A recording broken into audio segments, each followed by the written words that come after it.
I was not planning on making this video at all. I'm not a Walking Dead fan, not saying that I hate or dislike it or anything like that. I just never chose to experience any of the show or comics before. I honestly know nothing about it. I've never played Saints and Sinners Chapter 1 either, so what am I even doing making this video? Well, Walking Dead Chapter 2 just dropped on Quest 2 the other week, and someone on Twitter reached out to me asking if I was going to be providing discount codes just like how I did for Iron Man VR. I responded saying that Walking Dead really wasn't on my radar, but I'd still pick it up as I want to follow through on my promise of wanting to continue to give back to those who follow my channel and content. If you purchase games with my referral links, I do get Meta Quest Store credit kickbacks, and I want to use those on games you may be interested in and get you those discount codes as well. Also, I've actually been working on adding new enemy types into my own VR game that I'm developing, which includes a zombie-esque enemy type, as well as making improvements on the enemy AI and physics combat. I read that Walking Dead Saints and Sinners Chapter 1 had quote-unquote god-tier melee combat, so I figured that this game may actually be worth experiencing for research purposes. And let's not forget that this game has been advertised as one of the biggest upcoming VR games in both Meta and Sony Game Showcase events. The Quest 2 version has exclusive early launch rights to come out months before the PC VR version, which isn't coming out until February 2023, so I am interested to see what this is all about. This is going to be my first impressions of Walking Dead Chapter 2. As I know nothing about the story of the first game or Walking Dead in general, I'm not going to be covering anything regarding that. This is a standalone title though, not a DLC expansion, so I am going to be looking at this game through the lenses of it being a standalone sequel. Also, this is a $40 Quest 2 title, so that's going to be pretty important in the analysis as well. If at any time in the video you decide this game is for you, then there will be a referral link down in the description where you can get 25% off, but I'll tell you right now though, I do not love this game. On a scale of absolutely love it to absolutely hate it, this game is smack dab in the middle. And so without any further ado, here are my first impressions of The Walking Dead Saints and Sinners Chapter 2 Retribution.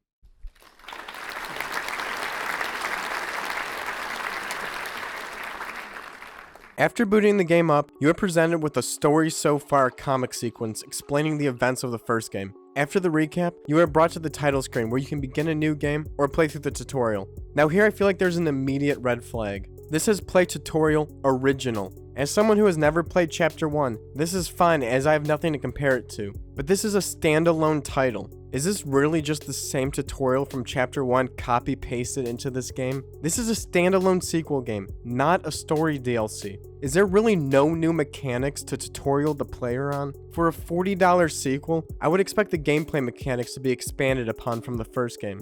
Anyways, let's learn the mechanics here. This game uses a side pocket inventory system as well as oh god, it's a backpack game.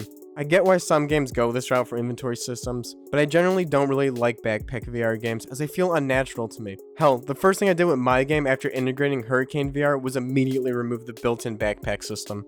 I mean, who holds a backpack like this? You were taught how to use food to regain stamina, which has its own UI system breaking down all the fine details of what it does as well as salvage materials, which we'll get into later. Bandages for how to heal yourself, how to pull out a journal which works as the in-game menu for maps, quests, notes, etc., and how to pull out and recharge your flashlight. My first impressions here is that this game is a UI mess. Throughout my time playing this, I found that you have to be so precise with your hand placements that you are forced to constantly be in unnatural states.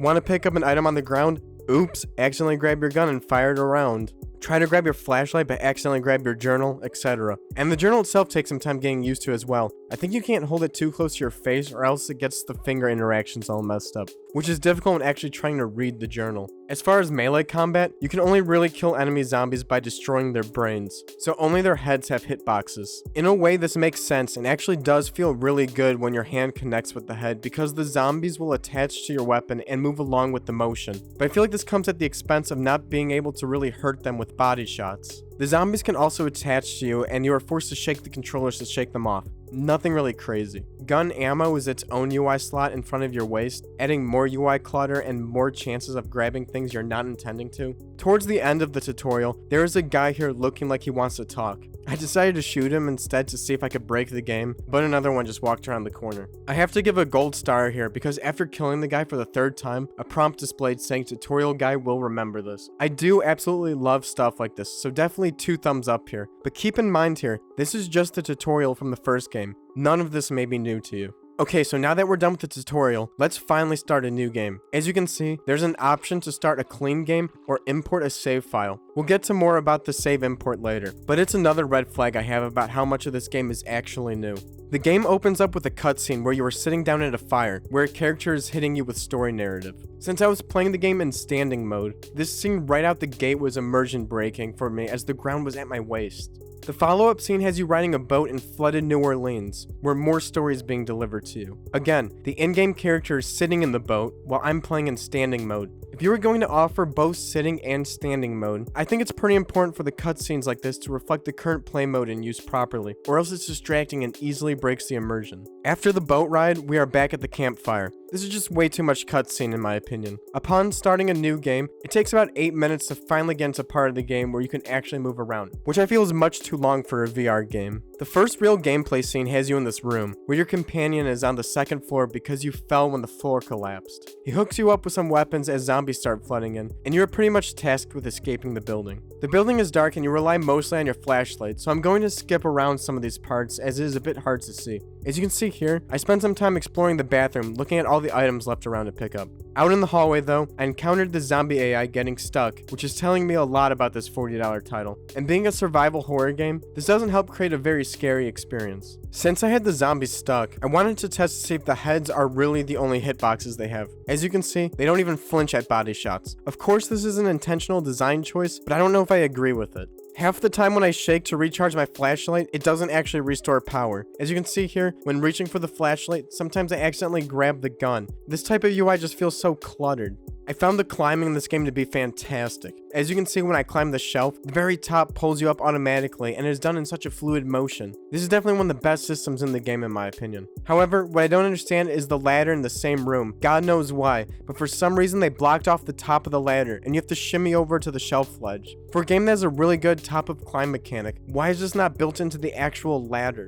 Once you get to the end of the sequence, zombies flood you and you fall off the balcony. You then wake up in a room with a priest and there are some flares. I struck one for fun, but regretted this so fast. The volume of these were so loud and there was no way to stop it, and it lasted forever. There's a dialogue sequence with the priest where you get to choose between good and bad dialogue. I'm not sure how big of an impact these types of conversations have on the overall game. Once I left the room, I wanted to see if I could break this bottle on the NPC's head. I immediately regretted this decision as without hesitation she turned on me. Wow, the whole damn town turned on me. All in a day's work, I guess. While exploring the town, I found this building, which is an exact copy of the very first room of the game. Within my first 10 minutes of exploration, I already encountered reused level design. After exploring the town for a bit more, I decided to end this play session for now. But I know I didn't experience the whole main gameplay loop yet, so I plan on coming back to it after a break. Well, during this break, my headset OS updated to version 47, and now it seemed like the game wouldn't boot up at all. I saw a bunch of talk online that this game was crashing at launch, so I was unsure if this was the case for me as well. Maybe the update corrupted the game or something. I decided I was going to give it 5 minutes before uninstalling and reinstalling the game, but it finally launched after a minute and a half.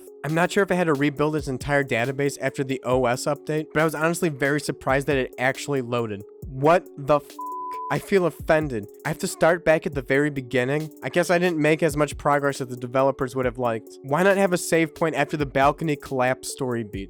I'm sorry I was exploring and trying to enjoy all the small details of this world that was built.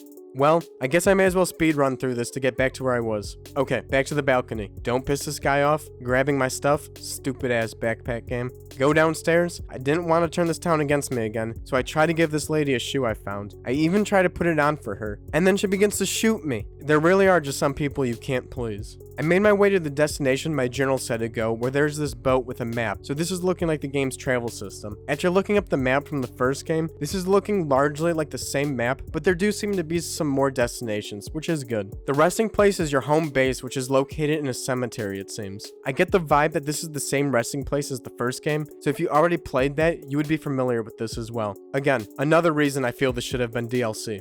This base is home of the crafting mechanic. If you imported a chapter 1 save as mentioned earlier in the video, any crafting recipe you have unlocked from the first game will be unlocked in this one. So congratulations, you have even less to do in chapter 2. Why wasn't this story DLC? If you are into crafting systems, this is kinda cool. I thought the UI here was actually pretty good. However, the main way to get materials to craft is to pick up junk out on the field and hoard it in your backpack, bring it back to this base camp, and then recycle it in the recycling bin, which breaks it down. I just wonder how much time and effort was put into modeling and supporting all of this junk. I feel like it really doesn't add much to the game. For example, would it really be that big of a deal if this game didn't have a Pop-Tart model? Does this really add value to a game? Would Halo Infinite been better received if it just had a Pop-Tart model at launch? The answer is no, because they decided to go with the strawberry model instead of the god-tier s'mores flavor. But I digress. You end your days in this game by drinking yourself to sleep.